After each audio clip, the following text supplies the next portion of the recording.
Now, the key to everything I've said so far, if you're sleeping up till now, is children love to work with you.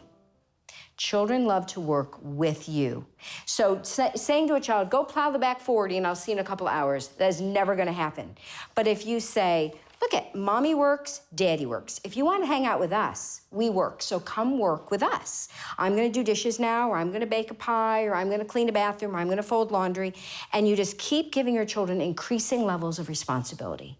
I just was teaching our granddaughter how to fold dish towels, and I'm bragging about her to her parents, and I just saw her little chest stick out, you know, and I'm like, oh, yes, and pretty soon you're gonna be ready for towels. And then we're gonna move to, you know, and you just keep giving them increasing levels of responsibility. They love it, and they beg for more. Now can I do this? Now can I do that? Can I do the dishes? How about can I, you know, whatever you're doing is what they want to do.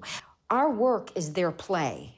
And so let them participate. If you're working and they're not, there's something missing in this picture. Never work alone.